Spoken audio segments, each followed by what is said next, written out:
एक दिन सड़क किनारे मशीन द्वारा जमीन की खुदाई करने का काम चल रहा था तो अचानक मशीन में कुछ फंस गया।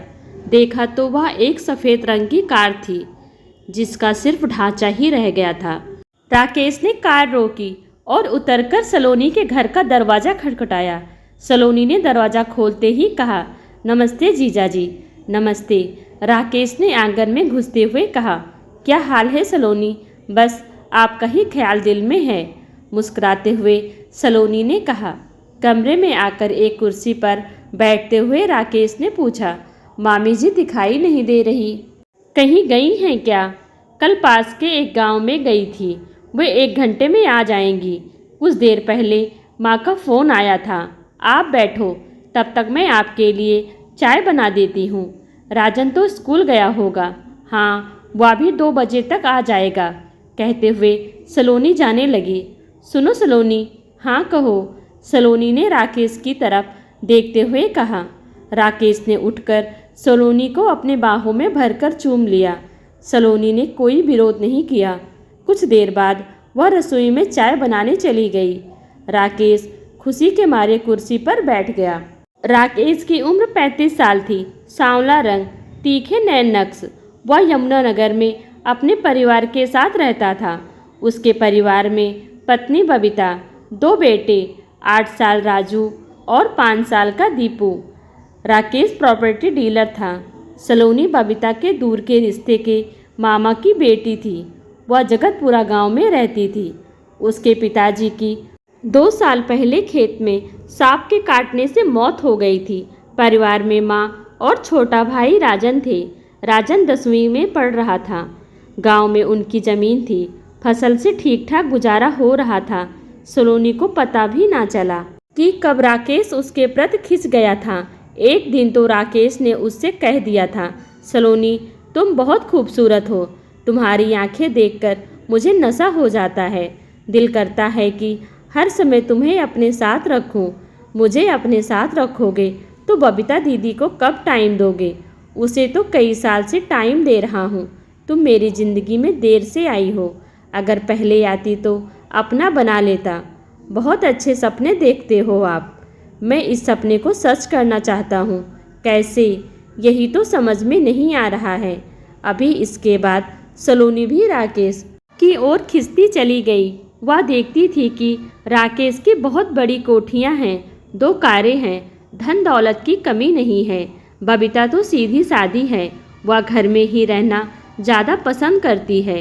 अगर वह बबीता की जगह पर होती तो राकेश के साथ खूब घूमती फिरती और ऐश करती। राकेश जब चंडीगढ़ जाता तो सलोनी के साथ कभी कभी राजन को भी साथ ले जाता था। जब राजन साथ होता तो वे केवल घूमते फिरते व खरीदारी करते थे। जब कभी राकेश अकेली सलोनी को लेकर चंडीगढ़ जाता तो वो दोनों किसी छोटे होटल में कुछ घंटे के लिए रुकते। वहाँ राकेश उसके साथ जिस्मानी रिश्ता बनाता था। इसके बाद सलोनी को कुछ खरीदारी कराता और शाम तक वे वापस लौट आते। बबीता व राकेश के बीच कई बार सलोनी को लेकर बहस हुई, झगड़ा हुआ, पर नतीजा कुछ नहीं निकला। राकेश व सलोनी उसी तरह मिलते रहे। एक दिन बबीता ने सलोनी को फ़ोन कर दिया था, सलोनी तुझे शर्म नहीं आती जो अपनी बहन का घर उजाड़ रही है? कभी भी चंडीगढ़ चली जाती है घूमने के लिए। मैं अपने जीजा की साली हूँ। साली आधी घरवाली होती है, आधी घरवाली जीजा के साथ नहीं जाएगी तो फिर किसके साथ जाएगी? आधी नहीं, तू तो पूरी घरवाली बनने की सोच रही है। दीदी, मेरी ऐसी किस्मत कहाँ। और हाँ, मैं जीजा जी को बुलाने नहीं जाती, वही आते हैं मेरे पास। तुम उनको रोक लो ना, सलोनी ने कहा था।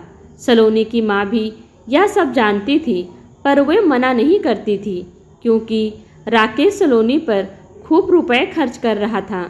सलोनी कमरे में चाय व खाने का कुछ सामान लेकर लौटी।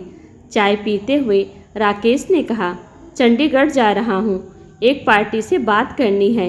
मैंने सोचा कि तुम्हें भी अपने साथ ले चलूँ।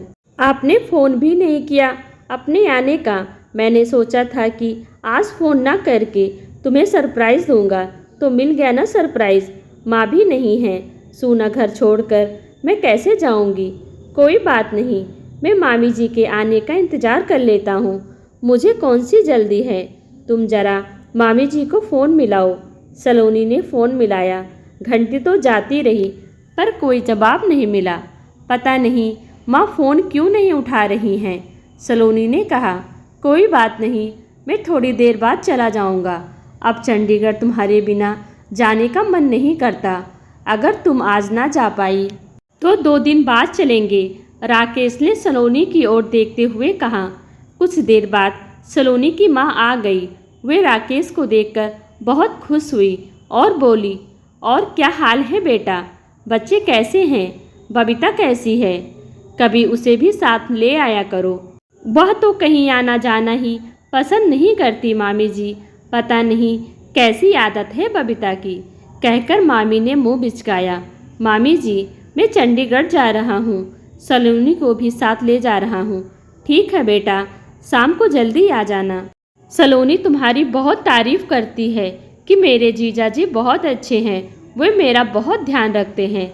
सलोनी भी तो किसी से कम नहीं है, राकेश ने मुस्कुराकर कहा। कुछ देर बाद राकेश सलोनी के साथ चंडीगढ़ पहुंच गया।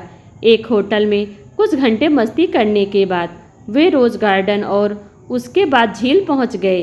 शाम हो चुकी है, वापस नहीं चलना क्या? सलोनी ने झील के किनारे बैठे हुए कहा। जाने का मन नहीं कर रहा है। क्या सारी रात यहीं बैठे रहोगे? सलोनी के साथ तो मैं कहीं भी सारी उम्र रह सकता हूँ। बबीता दीदी से यह सब कहकर देखना, उसका नाम लेकर क्यों मज़ा खराब करती हो? सोचता हूँ कि मैं हमेशा के लिए उसे रास्ते से हटवा दूँ। दूसरा रास्ता है कि उससे तलाक ले लूँ। उसके बाद हम दोनों खूब मज़े की ज़िंदगी जिएंगे। राकेश ने सलोनी का हाथ अपने हाथों में पकड़कर कहा। पहला रास्ता तो बहुत खतरनाक है। पुलिस को पता चल जाएगा और हम मज़े के बजाय जेल में चक्की पीसेंगे। बबीता से तलाक लेकर पीछा छुड़ा लो। वैसे भी वह तुम्हारे जैसे इंसान के गले में मरा हुआ सांप है, सलोनी ने कहा। अब सलोनी मन ही मन खुश हो रही थी कि बबीता से तलाक हो जाने पर राकेश उसे अपनी पत्नी बना लेगा। वह कोठी, कार और जायदाद की मालकिन बनकर खूब ऐश करेगी। एक रेस्टोरेंट से खाना खाकर जब राकेश व सलोनी कार से चले तो रात के 8 बज रहे थे। राकेश ने बबीता व सलोनी की मां को मोबाइल पर फ़ोन से सूचना दे दी कि वे 2 घंटे में पहुंच रहे हैं। रात के 12 बज गए। सलोनी व राकेश घर नहीं पहुंचे तो मां को चिंता हुई।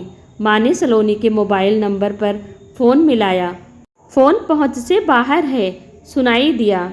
राकेश का नंबर मिलाया, तब भी यही सुनाई दिया। कुछ देर बाद बबीता का फ़ोन आया। मामी जी, राकेश अभी तक चंडीगढ़ से नहीं लौटे। वे आपके पास सलोनी के साथ आए हैं क्या? उन दोनों का फ़ोन नहीं लग रहा है। मुझे तो बड़ी घबराहट हो रही है। घबराहट तो मुझे भी हो रही है बबीता। चंडीगढ़ से यहाँ आने में 2 घंटे भी नहीं लगते। सोचती हूँ कि कहीं जाम में न फंस गए हों, क्योंकि आजकल पता नहीं कब जाम लग जाए। हो सकता है कि वे कुछ देर बाद आ जाएं। मामी ने कहा। पता नहीं क्यों मुझे बहुत डर लग रहा है, कहीं कुछ अनहोनी ना हो गई हो। डर मत बबीता, सब ठीक ही होगा, मामी ने कहा, जबकि उनका भी दिल बैठा जा रहा था। पूरी रात आंखों आंखों में कट गई, पर राकेश व सलोनी वापस घर नहीं लौटे। सुबह पूरे गांव में यह खबर आग की तरह फैल गई कि कल दोपहर सलोनी और राकेश चंडीगढ़ गए थे। रात लौटने की सूचना देकर भी नहीं लौटे। उनका कुछ पता नहीं चल रहा है। बबीता व मामी के साथ 3-4 पड़ोसी थाने पहुँचे और पुलिस को मामले की जानकारी दी। पुलिस ने रिपोर्ट दर्ज कर ली। पुलिस इंस्पेक्टर ने बताया, रात चंडीगढ़ से यहाँ तक कोई हादसा नहीं हुआ है। या भी हो सकता है कि वे दोनों कहीं और चले गए हों। खैर, मामले की जांच की जाएगी। आपको कोई पता चले तो या फ़ोन आए तो हमें ज़रूर सूचना देना। वे सभी थाने से लौट आए। दिन बीतते चले गए, पर उन दोनों का कुछ पता नहीं चल सका। जितने मुँह उतनी बातें। वे दोनों तो एक दूसरे के बिना रह ही नहीं सकते थे। वे तो चंडीगढ़ मज़े करने के लिए जाते थे। राकेश का बस चलता तो सलोनी को दूसरी पत्नी बनाकर घर में ही रख लेता। सलोनी तो उसकी रखेल बनने को भी तैयार थी। सलोनी की माँ ने तो आंखें मूंद ली थी, क्योंकि घर में माल जो आ रहा था। नहीं तो वे अब तक सलोनी की शादी न करा देती। 2 महीने बीत जाने के बाद भी जब राकेश व सलोनी का कुछ पता नहीं चला तो सभी ने यह समझ लिया कि वे किसी दूसरे शहर में जाकर पति पत्नी की तरह रह रहे होंगे। अब वे यहाँ कभी नहीं आएंगे। 1 साल बाद उस इलाके की 2 लेन की सड़क को चौड़ा करके 4 लेन में बनाए जाने का प्रदेश सरकार की ओर से आदेश आया तो बहुत तेजी से काम शुरू हो गया। 2 साल बाद एक दिन सड़क किनारे मशीन द्वारा जमीन की खुदाई करने का काम चल रहा था तो अचानक मशीन में कुछ फंस गया। देखा तो वह एक सफ़ेद रंग की कार थी जिसका सिर्फ ढांचा ही रह गया था। उस कार में 2 नरकंकाल भी थे। कार की नंबर प्लेट बिल्कुल साफ साफ पढ़ी जा रही थी। देखने वालों की भीड़ लग गई। पुलिस को पता चला तो पुलिस इंस्पेक्टर व कुछ पुलिस वाले भी वहां पहुंच गए। कार की प्लेट का नंबर पढ़ा तो पता चला कि वह कार राकेश की थी। वे 2 नरकंकाल राकेश व सलोनी के थे। बबीता सलोनी की माँ व भाई भी वहां पहुंच गए। वे तीनों रो रहे थे। पुलिस इंस्पेक्टर के मुताबिक उस रात राकेश व सलोनी कार से लौट रहे होंगे। पहले उस जगह सड़क के किनारे बहुत दूर तक दलदल थी। हो सकता है कि कार चलाते समय नींद में या किसी को बचाते हुए या किसी दूसरी वजह से उनकी कार इस दलदल में जा गिरी। सुबह तक कार दलदल में पूरी तरह समा गई। किसी को पता भी नहीं चला। धीरे धीरे यह दलदल सूख गया। उन दोनों की कार में ही मौत हो गई। अगर सड़क ना बनती तो किसी को भी पता भी ना चलता कि वे दोनों अब इस दुनिया में नहीं हैं। दोनों के परिवार को हमेशा यह उम्मीद रहती कि शायद कभी वे लौटकर आएं, पर आज सभी को असलियत का पता चल गया है कि वे दोनों घर लौटकर क्यों नहीं आए। आज बबीता व सलोनी की माँ के सामने सब्र करने के अलावा कुछ नहीं बचा था।